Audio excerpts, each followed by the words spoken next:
What are you guys talking about? This series of cat pictures. Well, they're not. They're not like cats, as in like cats off the internet. What are they? Well, they will be off the internet, won't they? Well, I'm sure, but originated from the internet, so we are looking at cats off the internet. But they're like animated cats with. They're cats dressed as Overwatch characters. Oh, right, real life cats. Nah, No. like animated. Like cartoon cats. Cartoon cats. Yeah. Oh, yeah. Oh, okay. I'm sure if I'd stared at it long enough, I would have figured it out because there's like Tracer there, right? And ass fuck Genji in the middle, right in the middle. Oh, right. Yeah. 2017. Welcome to the Overcast Gamer Show. My name's Abe Foster. I'm joined by Regan Harper. Balthazar Valentine. Hey, thanks for coming back, guys. Welcome to the second season of Overcast Gamer. The OCG Show. Yeah, I mean, you say welcome, thanks for coming back, but, I never planned on going away. This is always a fixture for me. That was more directed at the listeners there, Regan, but... Okay. I get you. Yeah. Sweet. We've got return listeners. That's nice. If you did sort off, I would have been, a lot more somber with that opening, I think. Yeah, totally, yeah. No, everyone, welcome back. Thanks for joining us again. How were you guys' New Year's? What did you get up to? Anything special? I was asked yesterday, I think, by someone what I did on New Year's, and I couldn't answer, and I can't now. Still, I don't know. Nothing. Nothing. I don't even know at all. Is there a blank in your memory, or is it just you didn't do anything? I didn't do anything. I can't even remember if I watched a movie or TV or if I played game. Nothing. I had no idea at all. No idea. I remember at about 2 a.m. or maybe just after 1 a.m. when it was the 1st of January, Hannah pointed out. She just went, "Oh, it's New Year's now." Oh, okay, cool. All right. Back to Overwatch. Yeah. I do remember at that time I was on the couch, so yeah. Probably PlayStation or a movie, not PC. But I've got no idea. I don't know. I'm over that shit. New Year's doesn't matter. It's just another year. We're just all older now. Yeah, man. I tell you what, I wish I could embrace that mentality, but I feel like I'm just surrounded by, I've surrounded myself with people who hell-bent on squeezing everything they can out of New Year's. Not necessarily in a bad way, because we always, have a good time, but... it's just that thing that you get to a certain age and it's just like, nah, it's just another night, really. It's the same with Christmas. Same with most occasions, really. To be honest. Yeah, my caring is just at an all-time low. Yeah, big time. I think we what do we do? We played some beer pong. It's becoming a bit of a yearly tradition for us, and I played some Settlers of Catan. Nice. And then went to bed at about 12:05. So just 5 minutes past the hour. Yeah, just long. Yeah, exactly. Just long enough to be like, yeah, Happy New Year's, and give a few people a hug, and then cool. Well, I'm pretty tired, so I'm going to go to bed. So, yeah. Well, I mean, we should probably introduce ourselves and more so what the Overcast Gamer is to all the newcomers, really. So we're New Zealand's best and least professional video game network. And by that, I mean we don't really give a toss what we say, as long as it makes people laugh and is somewhat informative. So take from that what you will. Somewhat informative, whatever that means. Yeah. We only need to reach about a 20 or 30% level of information, I'd say. That's what I'm aiming for. Is that in terms of as long as 20% of what we say is factual, then it's okay? Yeah, exactly. Okay. I mean, that's how slander works, right? We as long as you don't do it too often or have that much fact to it. Yeah, I mean, it worked for Trump last year, didn't it? So yeah. I mean, let's get political. Sorry about that. I didn't mean to dive straight into that. It's a new year. No. It's a new year.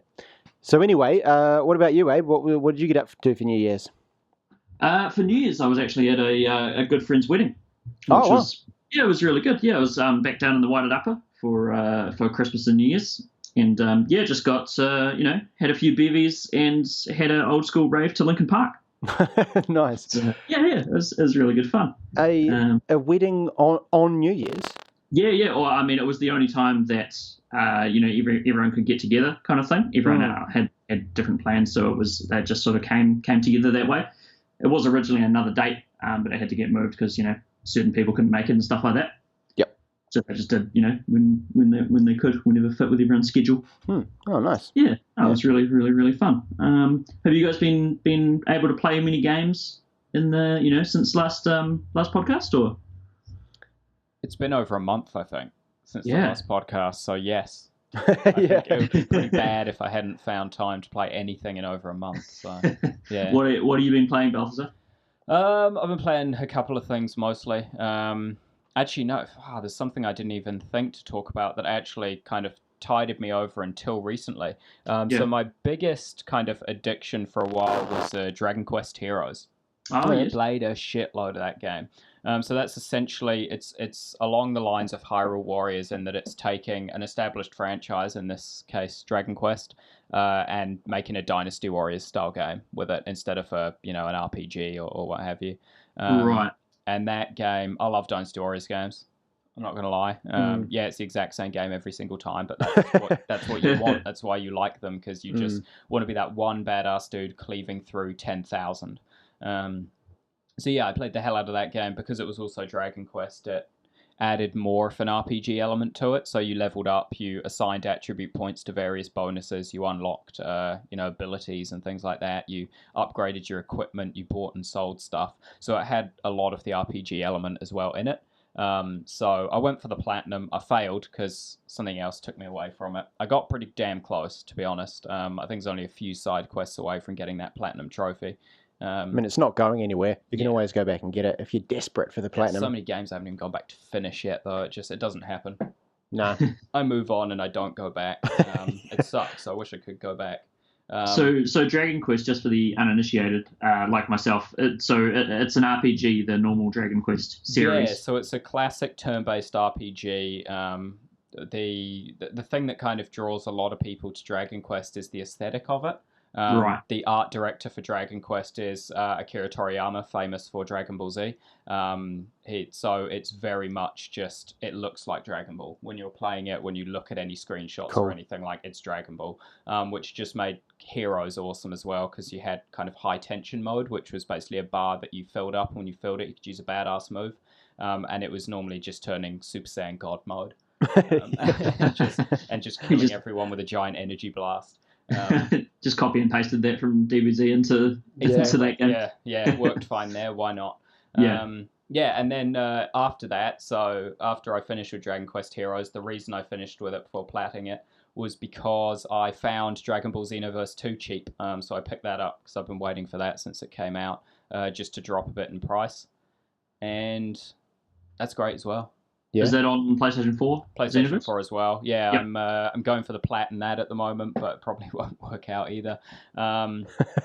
It's great fun. It's essentially, it was described, and I very much agree with this actually. The development team said that Xenoverse 2, basically Xenoverse 1, was almost a trial of what they wanted to make, but they weren't sure if they could make it. Right. So 1 was the trial, and 2 is what they always envisioned the game being.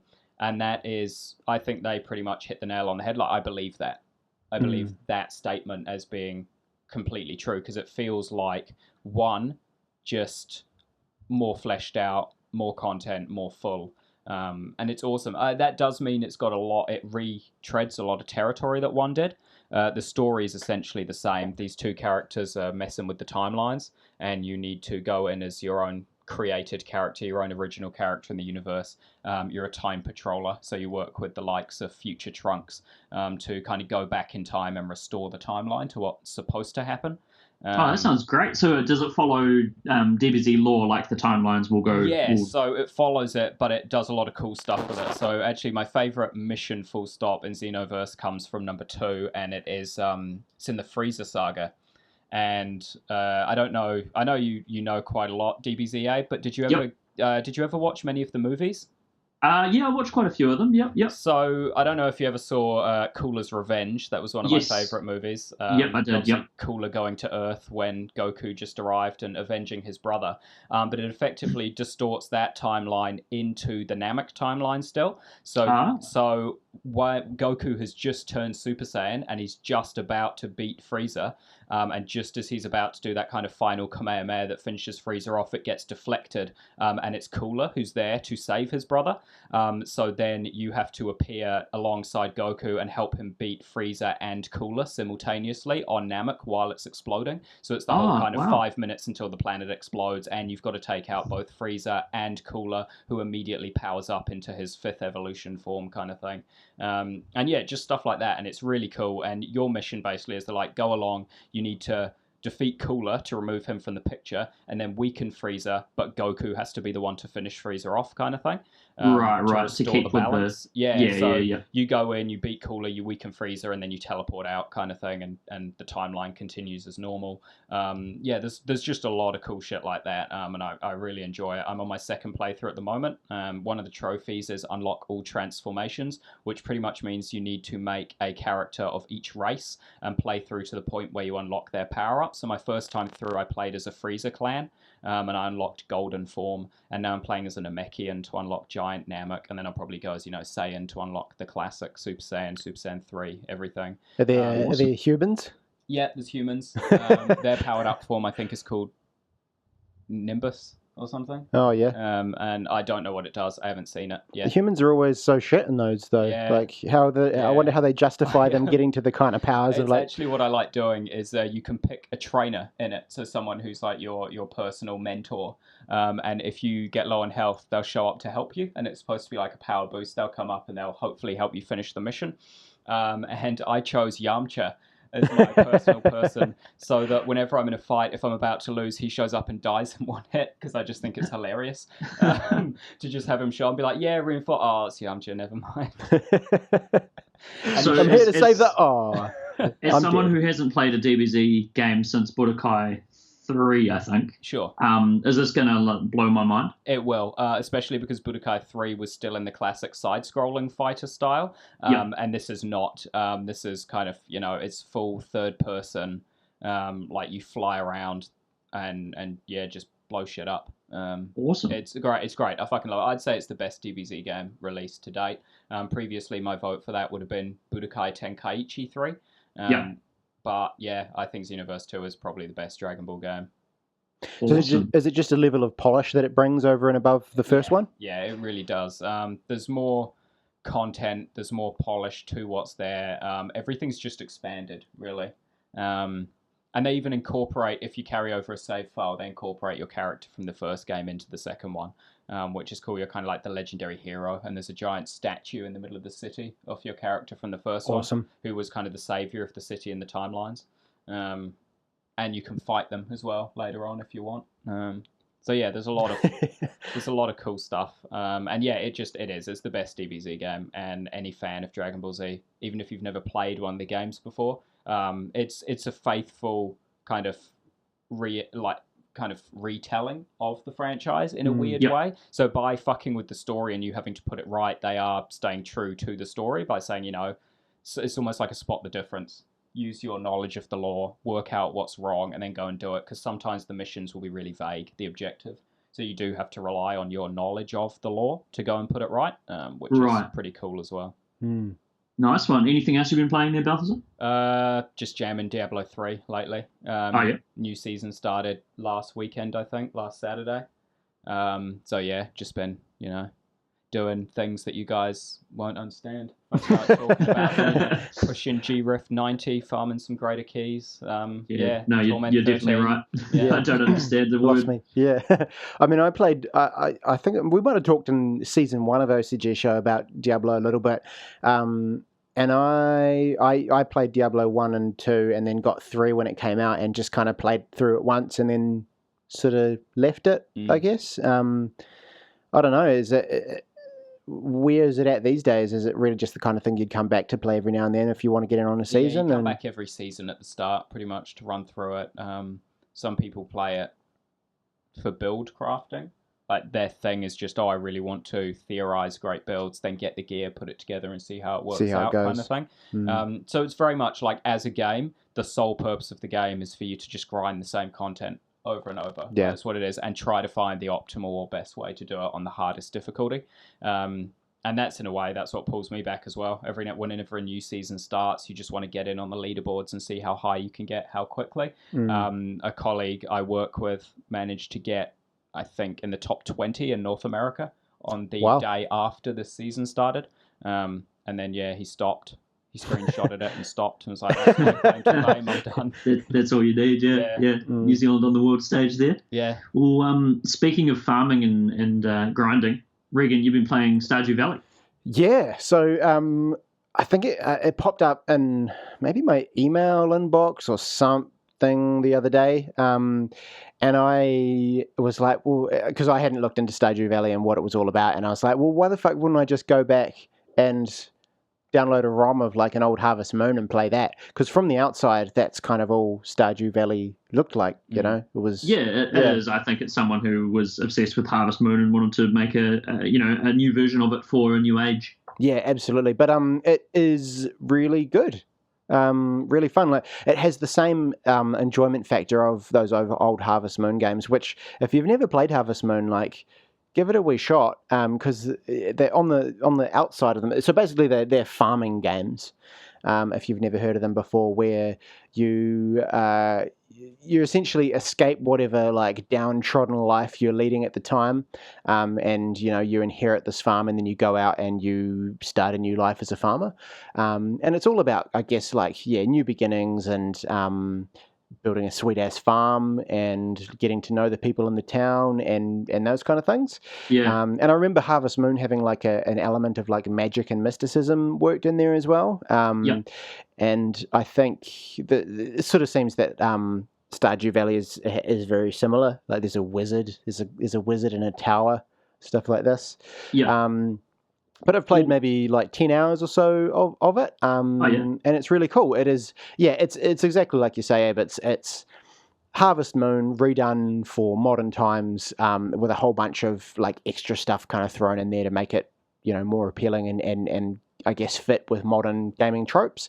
Like you've got level ups and things, like you go up levels in terms of your farming level and your foraging level and all this kind of stuff, and so you get more efficient at using your tools and things like this, which is kind of cool.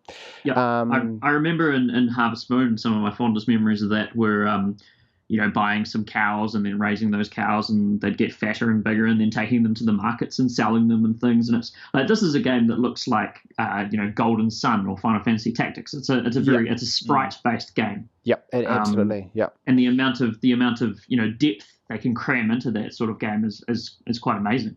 Yeah, it's really cool, and there's something oddly appealing about. Last night before I went to bed, I bought 2 chickens. And this morning when I woke up, I was like, oh man, I really want to get it and play some Stardew Valley and have my chickens grow up. And because they start as little, baby little chickens. Chicks. That's the word, chicks. And then they turn into chickens and they start producing eggs and things like that. So it's just like, there's a weird endorphin hit you get from that, and I don't know what's going on there physiologically, but it's fucking great. I think another thing with that game is it's such a different feeling from most modern day games where it's all go all the time. This is just I can go at my own pace. I can go around, pick some carrots up, go drop them off, and go and buy a cow from the market. It's just you're just pottering around your home kind of thing. It's like a lifestyle block simulator. Yeah, absolutely, and it's I think that's all kind of wrapped up in the whole idea of the game, and that it is about escaping from the world and starting anew, and so. It definitely has that sense of like, it's a little bit different. It's not the same as you're not playing COD. You're not shooting people in the face. You're taking your time and you're enjoying just kind of the small things. It's really interesting, and I believe it is. It's either on sale or it's had a drop in price on Steam, and I think I got it for maybe like $17 or something. Oh yeah, that's pretty good. Which is all good. So maybe check that out if you're interested. Good stuff. What else have you been playing there?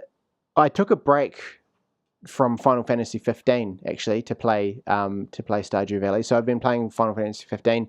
I'd say I'm probably like 3/4 of the way through it. which is it's this is a weird one. Have you managed to get any time with it at all, Balthazar? Nah, none at all. Still not. Hannah's not finished with it. She played maybe, I don't know, can't even guess figure, 10 hours. 10 hours, and started doing all the side quests and things as she was going through the story. So she reached a point where the game was no longer fun. It was just grindy because she got into that mentality of, I can't progress with the story until I've done all the side quests currently in this open area to me. And it became grindy, so she stopped, but I can't play it until she's finished. So basically, I'm never playing never going to play the game. It comes out on PC, because then I could warrant repurchasing it, because it would look and run better on PC. But it's not a game I'm going to get to play. Yeah, it's a weird one. I'm kind of torn with it.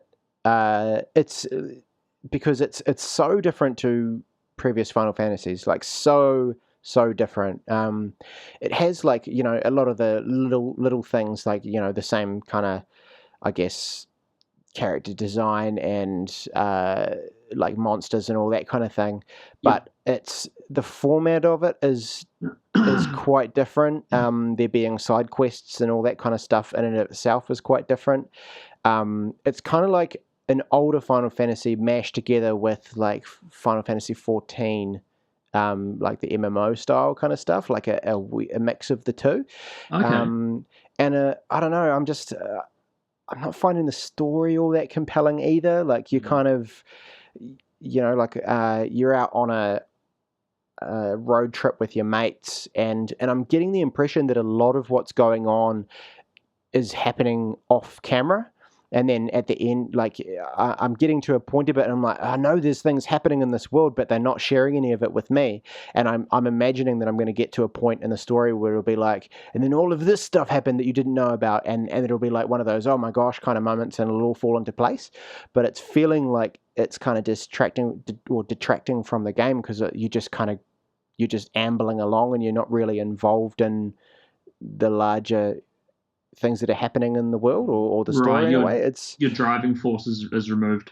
Yeah, kind of. You're just sort of like you're playing catch up the whole time, and then I don't know. It's weird. It's very different. Yeah, it's because I knew I wasn't going to be playing it for at least a long time till after it came out. And I thought, when the game first came out, with a lot of people, that this was going to be a big, highly talked about, probably quite spoiler-ridden game. I was like, I'm just going to remove myself from this now by reading it. I'm just going to find out what fucking happens straight away, because I'm not going to get to play it for at least a year. I can't be like, no, don't talk about it, because I haven't played it yet. So I went and read it, and, the day it came out, and was just like, oh, that's a bit naff. When I finished reading the whole thing, I was like, that game sounds a bit naff, to be honest. Like, the gameplay looks fun as hell, but that's the appealing part of the game, playing the game. The story itself is not a driving force at all. From what I've read of just the summary and the breakdown and watching all the cutscenes on YouTube kind of thing, the story is arse. It's not good. Which is weird, because Final Fantasy has always been about story. Yeah. But I guess, they've tried to bring a bit more of a balance to appeal to a larger, subsection of gamers, and I think they have tried to reinvent it a little bit, but I don't know, as a old school Final Fantasy player, it felt a little bit funny to me. I think, to be honest, just like the team that developed Final Fantasy, because obviously Square are the publisher, but do they even make them anymore, or does someone else make them? I don't even know if they still make them. But whoever makes Final Fantasy games now has forgotten how to finish a story. That's my theory. So with 15, they kind of set the whole narrative to be quite spread out, and jumps in it along the timeline and stuff left out, because they're like, maybe if we keep it vague enough, whatever bullshit we come up with to be the ending will be impactful, so it'll be the only fucking substance in the game. Sure. Because the last few Final Fantasy games, 10 was the last one that had an actual narrative the whole way through it. 13, the fuck knows what happened with that game. 12, I didn't play, I'll be honest with that. I really always wanted to, but it got such bad press, I never played it. 11 was an MMO, so the story's kind of discredited there by default for being an MMO. 13, all over the fucking place. They couldn't keep it together at all. There was no payoff, because they kind of just retconned the entire series. The end of the game was the end of the third game in that series was, let's pretend none of these games happened. Yeah. That was the end of it, because they just didn't know what they were doing. 14 is still ongoing. It's the MMO problem, where And I feel like that's what they're stuck in. They're almost stuck in the 14 mentality of, we don't need to figure out where this is going or how to end it because it's still coming out. We can just keep adding to it. Who needs to know how to fucking finish it? We don't need to tie this shit up or anything. So we'll be like, oh, we'll do it later. Don't worry, guys. We'll get back to it. But they're never going to fucking get back to it. When our subs start dropping or our revenue starts dropping, then we'll wrap it up. Big narrative bomb. Yeah. And I feel like that's the problem 15 had as well. They've got to a point where it's been so long since they've actually written a proper, concise game that has been one game, self-contained, because all the previous ones recently have been either episodic or still aren't finished yet because they're online, that they're like, they don't know how to do it anymore. They've lost it. They don't know how to write a story anymore. Just to jump in there, it is developed by Square Enix, or a Square Enix in-house development team. All right, so it is still them, which is funny because it's always been them. Yeah, they've just lost it. They've just completely lost it from a narrative standpoint. Yeah, it's interesting, and things like one of the defining moments of Final Fantasy VII, which is a lot of people's favorite, was when Ares died, or Aerith, or whatever you want to, whatever the fuck. Krillin. Krillin. She serves the same purpose as Krillin. She's the catalyst character. Yeah. She doesn't fucking do anything. She's there to die to force the main characters to be like, no, and get better. That's her point. Totally. But anyway, I remember feeling genuinely gutted when she died, not only because she was a core part of my party, but because I sort of I cared for the character, but. There's a point in there's a sort of a synonymous point in Final Fantasy 15 as well, and I just didn't feel the same way. Was it Sid's boobs? Did they die?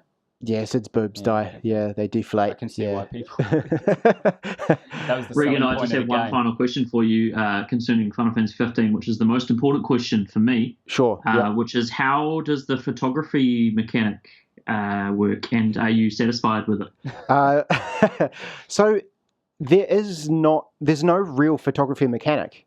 So you don't have any part to play in the photos that are taken, aside from occasionally Prompto going, hey, so what do you want me to take photos of? And then you give him one of three choices, and he takes... yeah. If you could take more photos of Gladio's penis, that'd be great. And he then, for the rest of that particular day, he takes more photos of whatever it is you asked him to take photos of. But that's basically it. You don't get to control the photo taking at all. And then when you rest, a screen comes up that shows you all the photos he took that day, and you get to choose a few that you want, or you get to save some if you want to save some of his photos. That's it. Levels up, doesn't it? It does. It levels up, and it gets better and better at taking. So they look better, but it's a computer deciding what better means. Yeah, so he gets not necessarily actually better photos. He gets more filters and things, so he starts putting filters on his photos. It's very Instagram. And then and he does get better at I guess. Framing his shots and things like that as well. Composition and things. Yeah. From what I can tell, there's less just shots of the grass and stuff like that, which is cool. But I'm not sure, and I haven't finished the game, so I don't know. But it doesn't. It's not a driving mechanic or anything. It's just there. I bet. I haven't seen it, but I was so laughing. You know how games lately, their staple thing when the credits roll is they show stills from the game, from cutscenes or whatever. Yeah, it's that. It's just going to be all the photos he's That's taken. Absolutely, what's going to be what it's going to be. So, I mean, in terms of a mechanic, it's a thing in the game, but it's not really a thing that you partake in. And you know what I mean? Yeah, it's. I'm just very disappointed. And how little impetus that has. I thought it was, I was imagining some sort of amazing thing with, Pokemon Snap mixed with Monster Hunter. Yeah, no, I'm afraid not. There are, that's the thing about it, is that the other guys also have their own abilities as well. So Gladio collects items that you come across in the wilderness, and Ignis is your camp chef, and so he gets better at making food, and though the higher level food gives you better buffs and things for the following day. So they both have awesome, they actually help you within the game. Photos, I don't know. Completely inconsequential. It seems that way. Yeah, it does seem that way. So, yeah. So that's pretty much been me. I dabbled in a little bit of The Witcher 3 as well. Just An as old my favorite. Yeah, exactly. Just because I felt like playing it. I'm still reading the books, and I was like, you know what? It's my summer holidays. I'm gonna play whatever the fuck I want. Like, So I started a Death March playthrough of that, and yeah. So yeah, that's been me, man. It's been Nice. it's been a good wee break. Yeah. Very good, very good. Well, I've been playing a few things as well. The first thing I'll talk about is Uncharted 4. Been jumping back into this as they had the survival mode deployed, which is a hell of a lot of fun, to be honest. It's really good. So it's entirely separate to the PvP multiplayer. It's got its own screen and everything like that, and it pairs you up with two other people, and you just take on waves and waves of enemies. And you can revive each other and so forth. And it's really, really good fun. I think each stage, there's about 10 stages, I think, at the moment, and they're going to add more, has about 50 waves of enemies. Wow. And every time you get through, I think it's like 3 waves, it'll save your game. So you can actually just go out of the game and go do something else and come back, and you'll be back to that same wave. Interesting. And more people can jump into your game at that point. I see. So it doesn't have to be the same people that you were with the first time around. No, not at all. It's kind of made for me, really, because it's a game that you can just like pick up and play and just turn your brain off a wee bit and do something else at the same time. So I generally do some work or do some listen to some podcasts or something like that, just while shooting the shit out of some pirates and some scallywags. But it's really good fun. I'd really recommend it. It's good because it's got an Uncharted 4 back on the brain, which I feel I played through it once, loved it, and then just didn't touch it again for a while. Do you think it's going to inspire you to play back through the single player? Yeah, definitely. I think I'm going to jump back in the single player after I've finished another thing that I've been playing at the moment, which is The Last Guardian. Yeah, so I finally got my copy of The Last Guardian, which arrived probably about a week ago or something like that. Yep. Haven't managed to put a huge amount of time into it yet, probably about 3 or 4 hours, maybe 3 or 4 hours. Mm-hmm. No, it's really, really good. It's really fun. It's very minimalist, as Ico and Shadow of the Colossus both are. There's a couple of things I have to say about it, just to get them out in the open. Frame rate is atrocious. Really? It is shocking. Yeah, it's really bad. It's close. At some points, it's close to being what Firewatch was at launch. Oh wow, that bad. Yeah, it was starting to make me sick. A couple of times when I was, it's especially when you get out into big open areas. So once you leave the sort of cavernous, backgrounds that you've seen from all the trailers and stuff like that, you get into some grasslands and forest and things. Or that it takes a dive. It takes a real dive. That's interesting because all my frame rate issues were in small places and the open air was fine. Oh, really? Yeah. Interesting. I wonder what's going on there because it's just. I mean, there's another bugbear I'll bring up as well, which is these. For a game that's so minimalist, they really bash you over the head with button prompts, eh? Yeah, they do. They don't go away. It's like those start of game tutorial messages the whole way through the game. It's constant. It's ridiculous. It's like, here's how you equip a weapon. I was like, I know you told me like 3 hours ago. I didn't forget. I don't have the memory of a goldfish. Yeah. Maybe it's game design for like the new generations, the YouTube generations, and they're like, oh, that thing came up 3 minutes ago, but that was like 3 minutes ago. How do I do that again? It seems like was it Fumito Ueda and Team Ico, or what is now Sony Japan or whatever? They're not the sort of developers that would cater to that, though. They don't give a fuck. They do whatever they want. They make art. They shouldn't be putting these massive. The button prompts are huge too. They cover like a decent part of the screen. It's like some pretty big screen furniture. Does it detract from the mood of the game? Like, is it something? A little bit, yeah. Because I start getting frustrated because these things keep popping up, and I'm like, God damn it! And I get removed from the experience, kind of thing. So that's a bit of a pain in the ass, and I really hope they can patch that out. At least have an option. Dive into the options screen, turn those fucking things off. Yeah. I mean, I don't want to turn them off because there's probably still mechanics that I haven't learnt yet. That I still, I need to learn them. I need to know how to do them, kind of thing. But I wish that they'd just go away after you see them once or twice, kind of thing, or there was a button you could say to just be like, yep, I know. Yep, we got it. But yeah, it's a real pain in the ass. But I mean, those are the two bad things, but the rest of the game is gorgeous. It's a lovely game. It's as I mentioned, very simplistic. Essentially, the entire thing is just a giant platformer that involves you climbing around on this giant bird dog to reach new parts of levels. But it's really interesting because the AI of Trico, who's the bird dog, is phenomenal. Like, it feels like this isn't programmed, this isn't scripted. I don't know what they've done. If there must be some scripted actions, but most of it feels incredibly dynamic. And it's really, really interesting. It just feels like, this has been said a lot about The Last Guardian, but it really feels like he is a dog or something.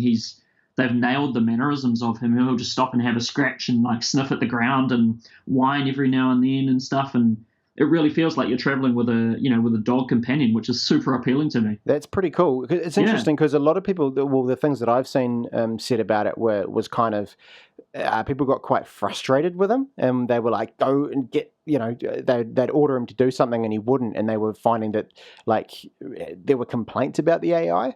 But do you think it's maybe people just taking that the wrong way and expecting it to just function like a computer?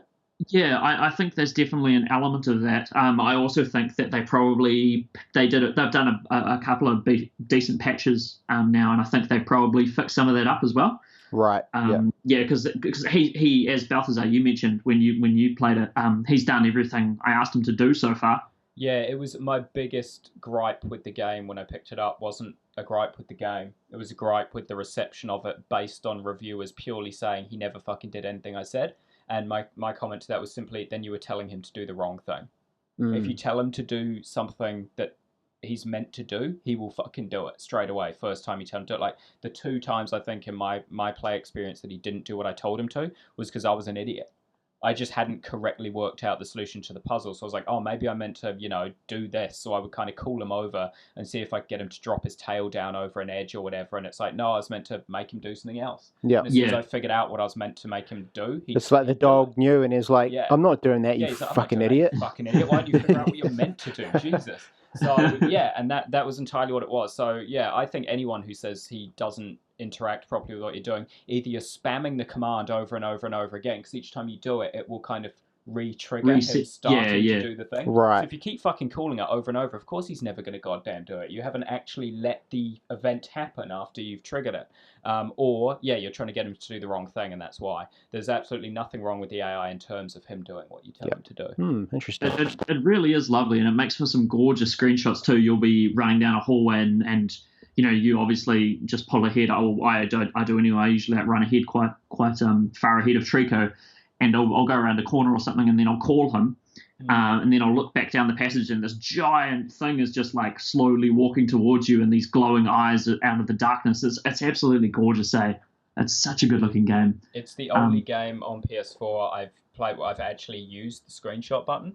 I've really? actually taken screenshots playing the game. That's cool. Yeah. It is awesome, where just you get like a low angle and you're looking up at him and his head fills the entire frame. Yeah. It's really cool, gives you a sense of scale really well. Balthazar, just to give you an idea of where I'm at, I just got up to a puzzle where there's some a sort of cauldron boiling and it's producing some blue smoke, and Trico's like stuck his head into the that's like the exact place I'm up to at the moment. So yeah, really, really enjoying The Last Guardian. I just wish the frame rate was a bit better. Apparently on PS4 Pro it runs really well. So maybe, I don't know, maybe it's just pushing the OG PS4 to its limits or something.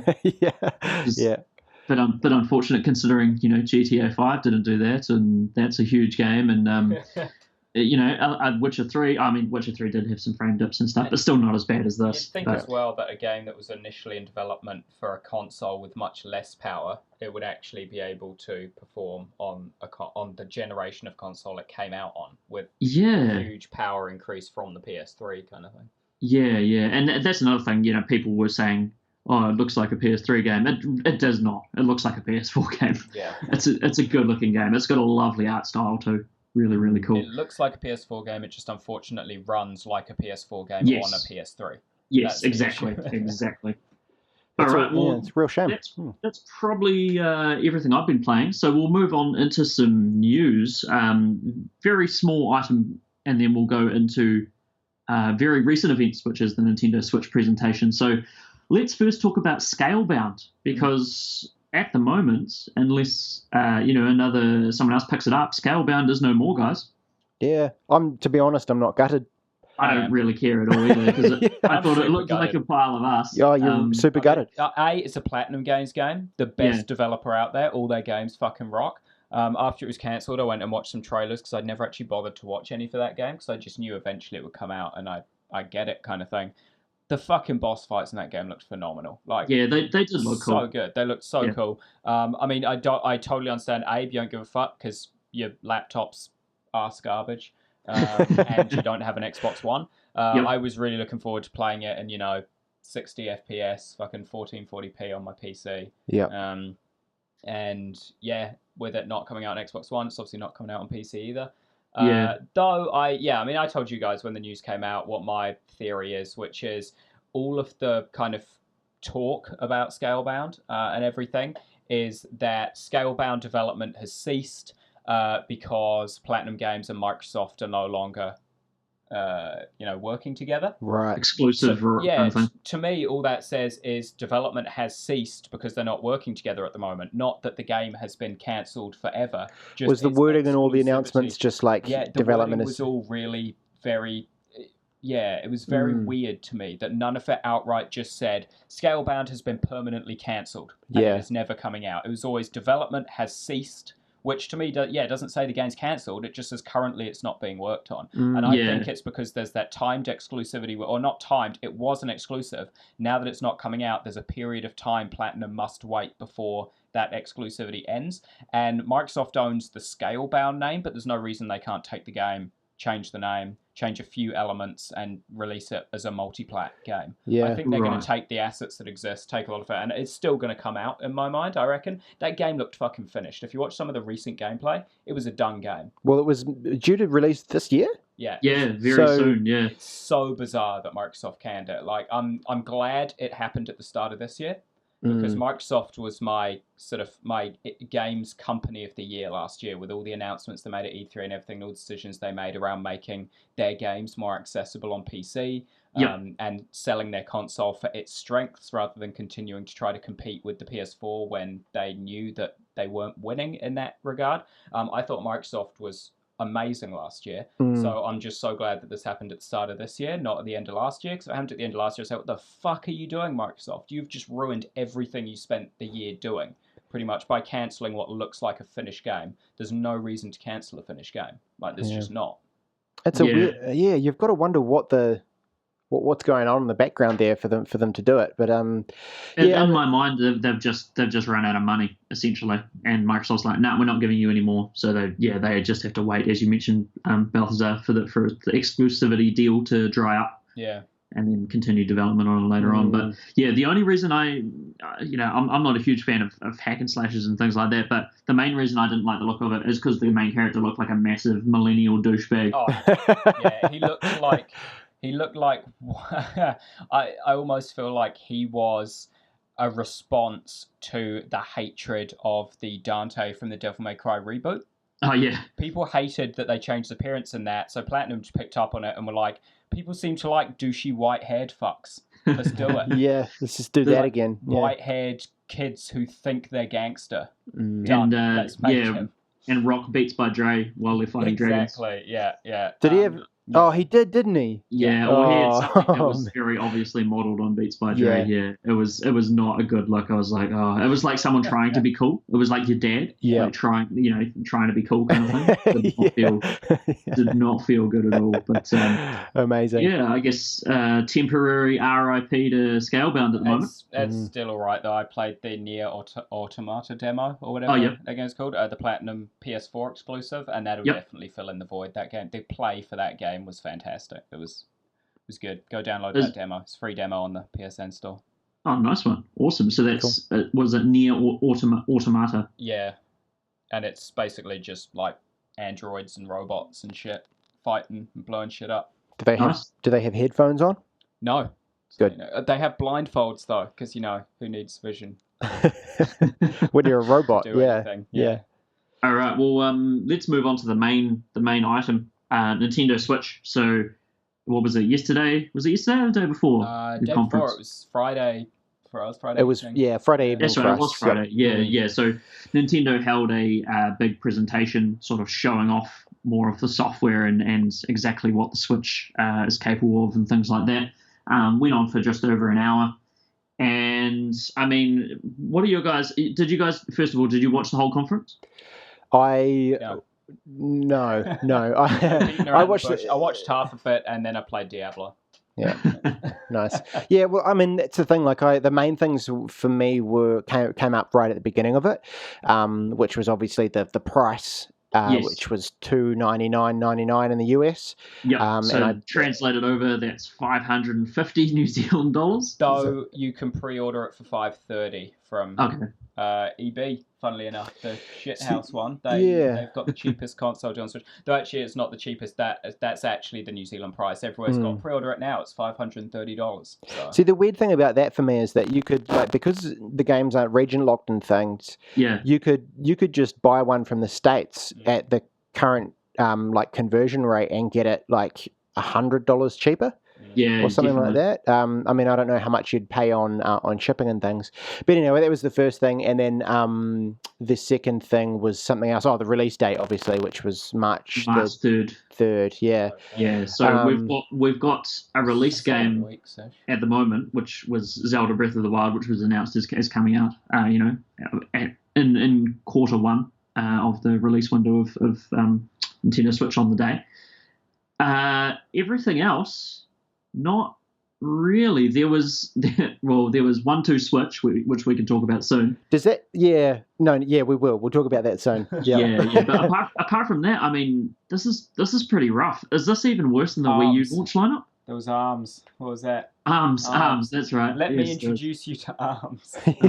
No thanks, mate. I'm using them fine already. I don't need your help. Bizarre. But Balthazar, do you remember the Wii U launch lineup? I have no idea. I wasn't interested in it at the time that it came out. So I was like a Gen 2 or whatever adopter. I got like 2 years or whatever after it came out. Yeah, just off my instincts, I feel like the Wii U launch lineup was pretty rough, but this feels like it's I believe at least the Wii U did have a Mario Kart. I think Mario Kart 8 might have been a launch title for the Wii U. Yeah, whereas this one just gets a port. Zelda, yeah. But it's like there's always got to be a main IP. I feel like, or it fails, like the standard, like the classic Wii had nothing. Had Sports Resort, which is not a classic Nintendo IP. Well, it is now, I guess. But we are getting a Mario game though. We are getting Super Mario Odyssey, which weird look, but it's a Mario game and it's an open world Mario game. The first one they've done since 64, I think. I think if you're into Mario, you'd be quite excited about that. Yeah. It does look pretty cool. It's just a weird idea to take it to the real world. Were you expecting status quo from Nintendo though? You know? I definitely wasn't expecting Mario to interact with humans. That's a sort of crossover I didn't really want in my life. There's a few great screenshots floating around of like Mario walking along like what looks like a New York sort of like sidewalk, just looking up at this regular looking businessman. It is quite weird. There's definitely a split there, like. Because Mario is a person, right? So theoretically, he shouldn't be like a mini person. He should be like person-sized person. Yeah, that's fucking weird. I've got some images now. I've done a wee Google, and it's fucking bizarre. It's shorter than the taxis. Would it be weirder though if Mario came out and he was just a normal-looking guy with a like overalls on and a mustache? Like, I suppose that would be incredibly weird. It'd be I wonder Very if jarring. It would be weird. Yeah. When that dude comes out, just the live action Mario movie, Mario. Oh God, Bob I've just googled that as well. Why was Luigi Asian? In the live action film? Yeah. Oh, there's many questions you can ask about that movie, man, and you'll never get an answer. Was this Nintendo affiliated? This film? Well, don't know. They probably signed an X on some paperwork somewhere. Crazy. If you guys have not seen the Super Mario movie, it's worth it just to try and figure out where the link is to the actual IP. Yeah. Wow, it's amazing. It's pretty bizarre. But yeah, I don't know. Super Mario Odyssey looks interesting. I mean, the new mechanic, the gimmick is Mario's hat is now a character, which I don't think anyone could have seen coming. But there you go. The hat has eyes on it now, and I don't know, maybe it talks or something, but you can throw it and use it as a platform, which will make for some pretty interesting puzzling and things like that. So that's pretty cool. It's also interesting considering in Mario 64 there's a point where you lose your hat, and when you lose your hat you can't do fuck all anymore. So why is he now optionally throwing his hat away when he knows he can't do fuck all without his hat? All his power is contained in his hat. Yeah. Interesting. The hat is the source of power. I never knew that from the Mario lore. Oh, yeah. Cool. Yeah. All right. Well, I mean, anything else? You got any other thoughts on Super Mario Odyssey? Not really. Doesn't. Yeah. Yeah. I mean, it looks good. It looks like a Mario game. It looks like a cool, Super Mario sandbox game is always good. But just nothing particularly groundbreaking there. Yeah, totally. Yeah. But let's talk 1-2 Switch because that came quite early in the presentation. So I got the same feelings from this. I don't know if you guys remember. Do you remember the E3 presentation where they essentially had Ubisoft was making a Laser Quest? Yeah, man. And they got Joel McHale got up on the stage and he seemed like he was completely unenthused, and a whole bunch of people ran around pretending they were enjoying themselves. Yeah, he just basically took the piss out of everyone, right, and made everyone feel. Yeah. It was this game where it was essentially so far away from video games that you barely need a screen. You only need the screen to see the scores, and you could probably just put the scores on the weapon, so you don't really need the screen at all. So I got the same feelings from this 1-2 Switch thing as I did from that, because it's not even a video game. It is weird, eh? It's yeah. I mean, it's kind of like the Wii Sports of this release. Yeah, it is, but they've removed it even more from like needing a game interface or anything. Yeah, it seems that it does ask you to kind of use your imagination quite a bit, eh? Like, is the difference between, like, because what were the options there? I can't quite recall what the game modes were. There was like a Cowboy Quick Draw one, which was the one that I remember the most. Yeah, the Quick Draw. I think that actually got me. So when this kind of reveal, what have you, for this game first started, I was quite excited because it showed that Quick Draw thing as the live action, aspect. I thought we were looking at a new Red Steel. I just spent a while on Google trying to find the fucking game so I could find the name of it, because I couldn't remember the name of it. But I remember Red Steel on Wii was a class game. That was a bloody solid game. So I was like, it's a new Red Steel. Was it a cowboy shootout kind of game? Yeah, but where you had a sword as well. Or something? Yeah, it was. You had a revolver and a sword, and you went through kind of Western style scenarios and everything, and aesthetic, but you were really just you were like a gun samurai.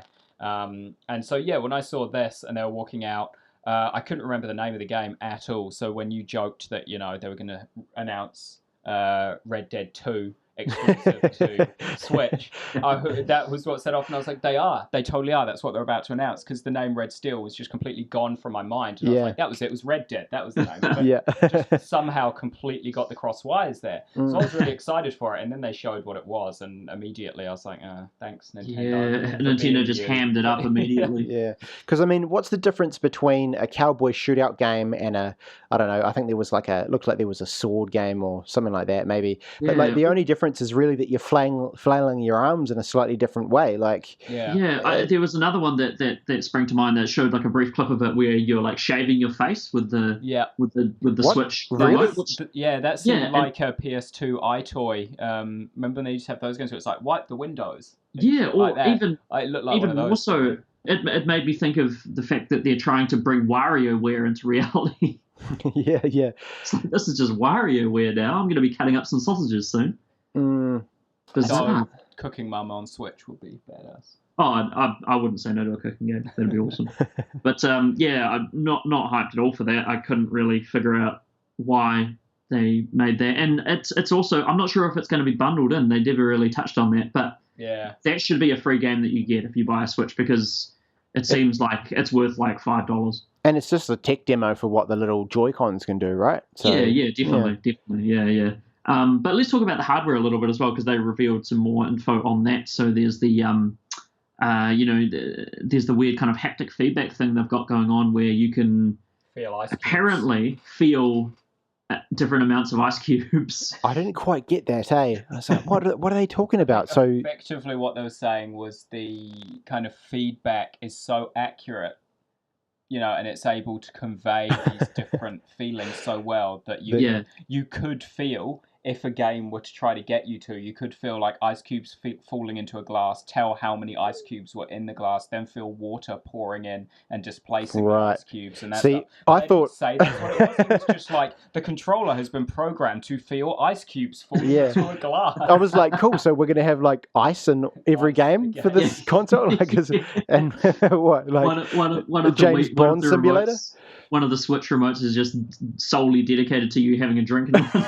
Yeah, exactly. It was bizarre, but yeah, you're right. They were just kind of trying to explain how it actually works. It's pretty cool. It is pretty cool. It's very cool technology. And they were calling it Rumble 2 or Rumble. They were calling it HD Rumble, which was like, that doesn't make any sense. High definition, but it's not visual. Rethink that one, Nintendo. Very, very strange. But it's also got that kind of, I don't know, it's like an IR sensor or something, and it can sense if you're pulling rock, paper, or scissors, like different hand signals and things. I to be honest, I was quite impressed with the amount of gadgetry they managed to fit into those tiny little Joy-Cons. Like, there's the IR sensor, there's that HD rumble thing, there's like NFC. There's gyroscopes in there and motion sensors. So like all of that shit in like a piece of plastic that's like going to fit into the palm of your hand. It's pretty cool. It's pretty cool stuff. It is pretty cool. The technology is very, very cool indeed. I'm just a bit worried about what they'll give me. What I can use it on. It doesn't seem to be too much to use it on at the moment. Well, that's kind of part of it, right? We've got like this cool wee console and sweet technology, but like fuck all games. What do I do with it? But yeah, I mean, the next thing we can talk about is ARMS. The aptly named ARMS, which is a sort of boxing mecha kind of boxing game where you have these arms on springs that you fire towards your opponent and kind of, I guess, trying to knock them out of the arena or just try to decrease their health or whatever.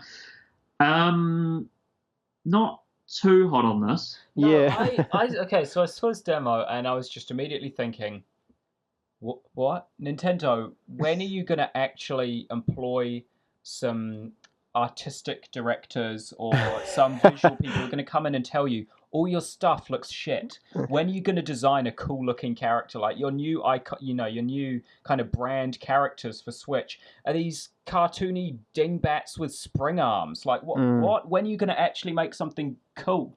And it was like Spring Girl and Ribbon Girl and Spring Man. Spring Man, yeah. Spring douche, very like, literal. When are you actually going to have someone come in? Like they seriously, they need more balls over there in trans. Someone over there needs to just stand up in one of these meeting rooms and say, "No, this looks cunty as dicks." Like no, just go back to the drawing board, redesign the characters. It's weird because it's not iconic, is it? Like I'm not going to be thinking. Remember that in even a year's time. They were going to see it on the shelves and be like, and that's as far as it's going to go. Every time you see a copy in pre-owned, because they're only going to be in pre-owned, it's just going to trigger a snigger at what Nintendo tried to fucking pass off selling for again. $16. And that's it. Like that's what it's going to become.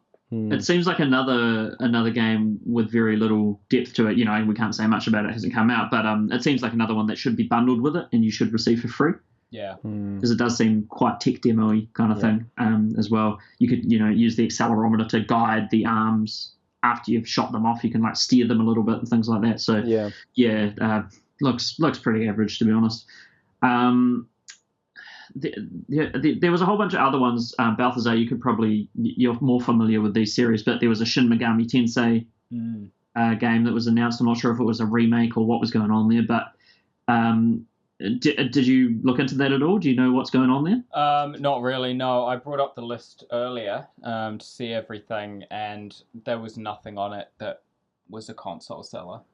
Like, even as kind of a fan of those series, none of them on their own. Like, they're all things like, if you have the system, you'll get the game as a fan of the series. but nothing on the list for me at least was this would make me get it. Mm. You know, even, and I honestly, like, Shin Megami Tensei games, yeah, people who like them. Like, I mean, the Persona franchise is, you know, one of the most beloved freaking JRPG franchises out there, but I don't think anyone's going to see that. I think, what was it? There's a Disgaea game on there, I think, as well. Yeah. It's like, no, you're not going to see that and be like, I'm getting the console for that. I think that when you get the console, but you don't get the console for that. I think they're really, really banking on Zelda being that for them. Zelda being their seller. Yeah. It absolutely would be for me, except that it's also coming out on the Wii U. Yeah. So I'm going to grab it on the Wii U, and then when I get a Switch, I'll upgrade to the Switch version of it. But I'm not getting a Switch just to play it when the fact that it's coming out on the Wii U as well tells me it's just a controller game. It doesn't make use of the Joy-Cons, so I'll just use my standard Pro controller. Yeah. And just play it on that, and yeah, resolution might be a little lower, but you know what? Actually, I don't think it will. The Wii U was the only fucking console currently out that's playing all its games at 60 FPS. So I don't think they're going to make, Zelda bad for the Wii U. They'll probably reduce the textures rather than the performance. Yeah, totally. So I think it'll still run absolutely fine on the Wii U. And yeah, I'll upgrade it when I get a Switch. And I'm still interested in the Switch. The hardware's badass, and the price point crushes it, in my mind. Less than half like what the PS3 and the PS4 were released at. And this thing is way cooler hardware than they were. There's just no software to back it up at the moment. Yep. It's pleasing to see that there's third-party support, though. Yeah. There's, let's talk about that for a second. Todd Howard came on and talked about how, yes, Skyrim is coming to the Nintendo Switch. And, I mean, that gets me about as excited as you can imagine. Yeah. A game that's came out 2011, so yeah, like 5 years old. Yeah, it is weird, eh? It's a good one. And the thing is, like, if you've not got Skyrim yet, like, you're not gonna buy a Switch to play it. To play Skyrim, yeah. Plus, let's talk about the battery life, because that's a bit of an issue for me. They said the on the go, which is the whole point of this thing, the battery life will range between 2 to 5 hours, 2 to 6 hours, something like that. Yeah, I think 2.5 to 6 or something. Yeah, depending on the game. Depending on the game. So you're in for the long haul with a game like Skyrim, and you're sitting on the bus or sitting in the dentist's office. You have to recharge this thing probably, like, if you're playing constantly, twice a day. Like that's a bit of an issue. You can't just rock around town and then eventually have to find a power point. That defeats the whole point of it being a portable console. Yeah, I mean, I think what they're probably banking on there is that it's going to be that there's going to be back and forth between you having it as a portable console and having it docked. Like, they kind of, I guess maybe they're seeing it as like a, short bursts. Yeah, short bursts where you're like... Like the trailer for it. You're playing it at home. You take it out to go hop on your plane, which incidentally was just an Auckland to Wellington flight. Is why he didn't, need the charger or anything in there. Lucky. And then he gets down to Wellington, and it's a second home, so he's also got a dock there, and he just puts it in and carries it on the TV there. Like, that's the situation for it, kind of thing. Yeah, it's definitely not. I don't think it was ever intended, like, as much as people, even myself, were hoping and somewhat expecting it to be an upgrade for the 3DS as well as the Wii U. I don't think it was ever intended to be treated largely or purely as a handheld device. It was always a console that, incidentally, you were able to take on the go with you if you wanted to. But I think it was always aimed at primarily being a TV-based console. Right. So do you think they're going to continue production on other 3DS consoles? I think they will.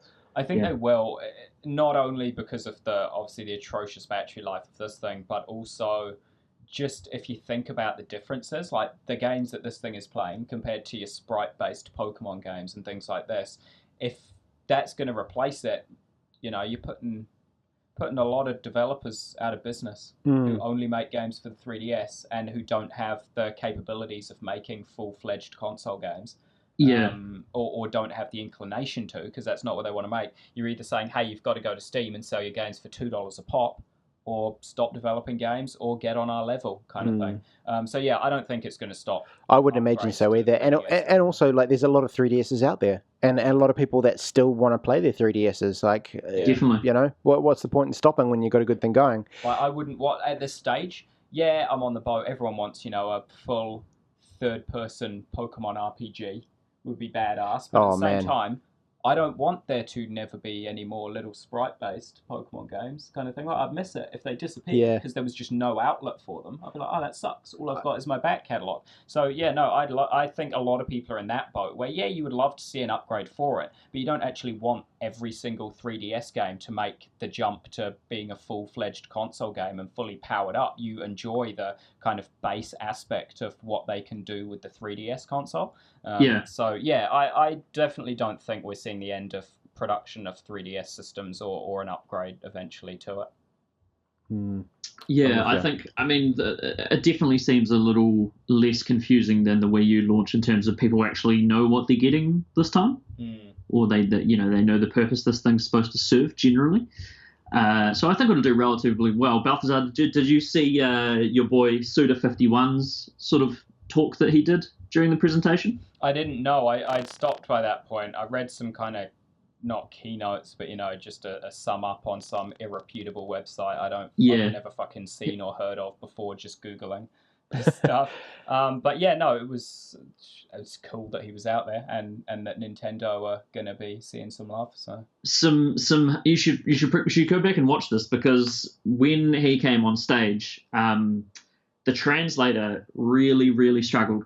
They had a really tough time because the whole conference was translated. And when Suda51 came on, I think he must have because usually I think they write down what they're going to say and they send it into the translators, so the translators have a script to go off. Suda51 seemed to be going all freeform jazz, and the translator there was a lot of umming and ahhing and repeating points which he'd just said and things like that. I mean, it's Suda51. He's a bit of a renegade. He started and ended his talk by doing the devil horns and sort of like squatting down and going, yeah. Brilliant. But yeah, you should go back and watch that because it's pretty funny. Watching the poor translator try to struggle with this like maverick of a Japanese developer. Yeah, come on, man! This whole thing was planned, and it was running really, really well to that conference. Like they did okay. I feel like they set themselves up to have a lot of instances where shit could have hit the fan, like how they were like segueing between each other by like clicking their fingers. Yeah, like switch to this person. Yeah, all that takes is like one guy sitting at the back of the hall to be like eating a hot dog or something, like, oh fuck, and that ruins the whole thing. Like, yeah, I find, looking through the list again of things, I know when I'll be getting a Switch. It's not on launch for me. There's a few titles I'm waiting for, and when they're all out, that'll be it for me. Like, there's 3 titles basically I need. So when Zelda, which is basically a launch title, so the 2 coming out later on down the line are Xenoblade Chronicles 2. And Fire Emblem Warriors, which is a Fire Emblem Dynasty Warriors crossover. So when those 2 games are out for it, as well as Zelda, when those 3 are all out on the Switch, that's when I'll be picking it up. Right. I got my Wii U for Xenoblade X, so I will get the Switch for Xenoblade Chronicles 2. There you go. And yeah, when as I said, with the whole Dragonquest Heroes thing, like, I love when established franchises that I already like combined with Dynasty Warriors gameplay, and Fire Emblem Fates was my kind of handheld game of the year from last year and everything. Love those games. So that's the point for me. But with the announcements and information we were given before, kind of the simple fact that they are looking like they are going to be bringing a sequel to Xenoblade Chronicles to the Switch, that suggests to me it's not even in fucking development yet. So it'll be a long way off. 3 years before I'm picking up a Switch kind of thing. And, so in that case, there may be other stuff that comes out in the meantime, and I'm like, oh, I'll pick it up now. But if this stuff all comes out this year, then when all 3 of those are out is when I'll be picking one up. Yeah, no, I think so. There's a couple of games that I'm waiting for as well. The biggest being a Donkey Kong. As you guys know, I'm a massive Donkey Kong fan. I was pretty gutted that Retro Studios are working on some things. They're the people who did Donkey Kong Country Returns and Tropical Freeze, and they're working on some things. A couple of games, one of which I'm almost sure must be a Donkey Kong. So I'll wait for that to rear its head. before I go looking into the Switch, I think. But Zelda's definitely appealing, and the Super Mario Odyssey for sure. So once those three are all available for me to play, I might look into it. But at the moment, just the price point for me is just a bit too high for me to make a sort of spontaneous purchase on it kind of thing. Yeah, I think that's the thing, is the price. Like, that's where kind of the difference comes in for people. I think the people crying out that the price is too high are the people like yourself. You're not crying out that the price is too high, but they're the people like yourself who typically wait until a console is about a year into its lifespan before you pick it up, so you do get it for cheaper. Whereas the people who are saying, the fuck are you talking about? This is the most reasonably priced console launch in a damn long time, are the people like me who are day one adopters kind of thing. Like, I get a console as soon as it comes out, or as soon as it has that initial wave of releases with the stuff that I want in it kind of thing. So I think that is the big difference. I don't think anyone is really saying this price is fucking unrealistically high. I think, and that's what the media are kind of saying, is that, the Switch is priced way too high because everyone's saying it's too high kind of thing. It's like, no, I think people are just saying it's a bit too high for me to pick up day one, but those are the people who typically wouldn't buy until a year down the track anyway. Right. So, yeah, and I think you're definitely not alone in that, Abe. There's a lot of people who are going to be saying, it's not like it's unreasonable, it's just a bit too high for me to consider going out and getting one at launch. Yeah. I think when the Wii came out, I don't know if you can remember this either, Balthazar. Was that reasonably priced when the original Wii came out? That was, but it wasn't. So the Wii in New Zealand was actually good on launch. The price, I want to say it was lower than the Switch. I want to say we were looking at $480 or something like that. Okay. So it was damn reasonably priced in terms of a new console, but it wasn't reasonably priced because it was being sold on the fact that it was a gimmick. The whole console was a gimmick. It was waggle sticks and that's it. Yeah. And I think that's why there was outcry that the Wii was priced far too high. Is because, again, it was cheap for a console, but it wasn't a console, and it wasn't advertised as a console. I think there was a lot of confusion, like the Wii U as well, as you said. There was confusion as to what the hell people were getting. I think with the Wii U, they did a better job than with the Wii of advertising it. They've been slowly improving, because with the Switch, we pretty much know exactly what we're getting. So they've been learning. Good old Nintendo. But yeah, with the Wii, it was even worse than the Wii U. Like, it was not even marketed slightly as being a console. It was almost like I seem to recall at the time, people were talking like, oh, so this is pretty decent. Like, a lot of the games they're proposing, like, all these things being built into this one system is pretty good. It must have a fair chunk of memory. People thought it was a game box. Like, you bought it and it came with these 10 games pre-programmed into it. And you put, like, it was not marketed as a console. People thought it was one of those all-in-one boxes where you just buy it, plug it into your TV and have some fun kind of thing. Right. The Wii was really atrociously marketed, and that's why the price was too steep. People thought it was just a box with 10 games on it and some waggle sticks that you waved around and threw at your TV. Nothing wrong with waggle sticks, man. Yeah. Well, the last part of the conference I want to talk about which was just hilarious, which I don't think you guys saw either, is just before they showed the Zelda Breath of the Wild trailer, which we can talk about if you guys want to as well, is it cut to Reggie in New York, Reggie Fils-Aimé, and there was sort of someone on soft focus behind him obviously playing Zelda, looked like a middle-aged woman, and he eventually he's like, oh yeah, so I hope you all look forward to Zelda Breath of the Wild. Oh, we've actually got it here right behind me, and it if the person turns around and it's Mr. Miyamoto, surprise, and then he's like, Mr. Miyamoto, how's Zelda looking? And Mr. Miyamoto, he's got this weird thing he does nowadays where he starts with his thumb down and he turns his thumb up. Oh yeah. He did it on when they showed the Switch on Jimmy Fallon or Jimmy Kimmel, one of those. And it's just really strange because there's no doubt going to be GIFs and things and still images that come out of Mr. Miyamoto. What do you think? And he's just got his thumb down, or he's got his thumb up and he turns it down. Did this come from anywhere? There must be some backstory to it. Like it's just him doing this gesture. Yeah, like I had no idea, man. It's just the weird kind of it's just Nintendo all over that sort of thing. Just really odd. What do you call idiosyncrasy kind of thing. Bizarre. But Zelda trailer after that, and that was looked phenomenal, as all the Zelda trailers have. Balthazar, do you want to speak to that at all, or? It Does that sort of speak for itself? Yeah, it does. You don't really need to talk about Breath of the Wild. It's been showcased a lot by Nintendo. A lot, yeah. And people have seen up to kind of 25 minutes of gameplay, and a lot of just trailers, and yeah, it looks great. I don't think there's doubt in anyone's mind it's going to be a solid title. Yeah. Yeah, nice agreed. One. Yeah, it looks really good. It's the only thing that makes me go, I could probably buy one of those Switches. But like, then I'm in the same boat as you, Abe, where it's like, if I bought the Switch for $500 or whatever, and then I'm gonna have to pay $100+ for the game as well. Like, it's just a little bit much right off the bat when that's it. Like, for me, it comes down to as well. It will come down to timing.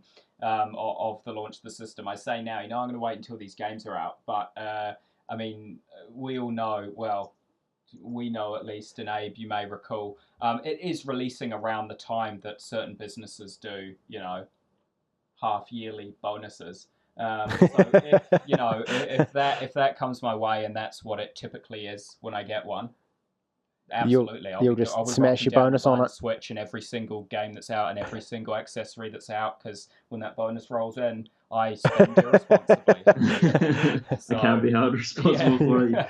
Yeah, I mean, it's also just really quickly, because there's 2017 is looking like an incredible year for gaming, and for PS4 and PC and Xbox. It infuriates me. It really does, because I'm trying not ridiculous. to buy as many games. Just a few off the top of my head. There's Horizon Zero Dawn coming out pretty soon. We've got Resident Evil 7, Mass Effect Andromeda.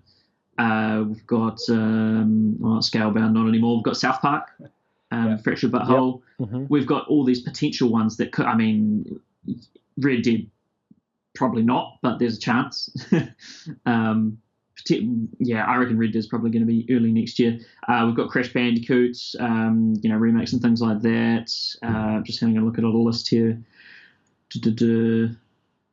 Yeah, but anyway, there's loads and loads and loads of like things to keep us busy without the Switch. So it's not going to be the end of the world if we all wait a year or so to buy one, kind of thing. So it's also down to when if Square decide to announce the release date for the new Final Fantasy XIV expansion early, and it coincides around the time the Switch launch, that'll definitely overtake it. I'm not getting the Switch. Right. I've got 8 months of Final Fantasy.